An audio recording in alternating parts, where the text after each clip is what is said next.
আজকে নিয়ে এসে গেছি আপনাদের জন্য ওয়ান পট মটরের ঘুগনি রেসিপি। মটরের ঘুগনি খেতে তো ভীষণ ভালো লাগে, কিন্তু বানানোর জন্য আলাদা করে মটর সেদ্ধ করো, আবার আলু ভাজো, মশলা কষাও, এত কিছু ঝামেলা করার প্রয়োজন নেই। আজকে এই রেসিপি ফলো করে আপনারা বানিয়ে নিতে পারবেন মাত্র আধ ঘন্টায় এইরকম টেস্টি মটর ঘুগনি। চলুন তাহলে প্রিপারেশনটা শুরু করা যাক। প্রথমেই আমি রাত্রিবেলা আগের দিন রাত্রিবেলা মটরটাকে ভিজিয়ে রেখে দিয়েছিলাম, তাতে মটরটা খুব ভালো ফুলে উঠেছে। এখন মটরে জল ঝরিয়ে আমি অন্য একটা বড় মিক্সিং বোলের মধ্যে নিয়ে নিচ্ছি।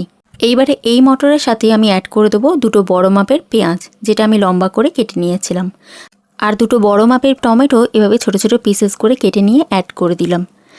2 চামচের মতন আদা রসুন বাটা। এইবারে আমি এখানে ছোট ছোট পিসেস করা আলু এখানে অ্যাড করে দেবো। আপনারা চাইলে আলু স্কিপ করতে পারেন, তবে মটরের ঘুগনিতে, বিশেষ করে কলকাতার ঘুগনিতে আলু অবশ্যই থাকে। তারপরে এখানে বেসিক মশলাগুলো অ্যাড করে দিচ্ছি। দিয়ে দিচ্ছি সামান্য নুন, হলুদ গুঁড়ো, লাল লঙ্কার গুঁড়ো, 2 চামচের মতন কাশ্মীরি লঙ্কার গুঁড়ো, 1 চামচের মতন জিরে গুঁড়ো, আর এখানে অ্যাড করব 2 চামচের মতন ধনে গুঁড়ো। হ্যাঁ, ধনে গুঁড়োটা একটু বেশি জিরে গুঁড়ো থেকে। সবশেষে এখানে অ্যাড করে দেবো সামান্য গরম মশলা গুঁড়ো। তারপরে আমি এখানে সবগুলোকে মাখাবো। মশলাগুলো মাখানোর জন্য আমি এখানে তেল ব্যবহার করব। সর্ষে তেলটা পরিমাণে একটু বেশি নেবেন, যাতে মশলাগুলো এই মটরের সাথে খুব ভালো করে মাখানো হয়। এইবারে এই সবগুলোকে খুব ভালো করে মাখিয়ে নিতে হবে। আমি এখানে হাত দিয়েই খুব ভালো করে মাখিয়ে নিয়েছি। তারপরে নিয়ে নিয়েছি প্রেশার কুকার। এই প্রেশার কুকারের মধ্যে মাখানো সব কিছু আমি ট্রান্সফার করে দিচ্ছি। মিক্সির বাটিটা ধুয়ে সামান্য জল অ্যাড করে দিয়েছিলাম, প্রয়োজনে আরও একটু জল আমি অ্যাড করে দিয়েছিলাম। সবগুলো ভালো করে মিশিয়ে নিলাম। জলটা এমন অ্যাড করবেন যেন ছোলাগুলো মাথা থেকে দেখা যায়।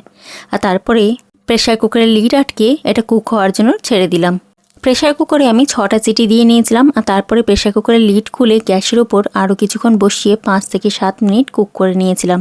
আপনাদের যদি প্রেশার কুকারে সিটি দেওয়ার পর সব কিছু প্রপারলি সেদ্ধ হয় এবং জলটাও টেনে আসে, তাহলে আর গ্যাসে কুক করার প্রয়োজন নেই।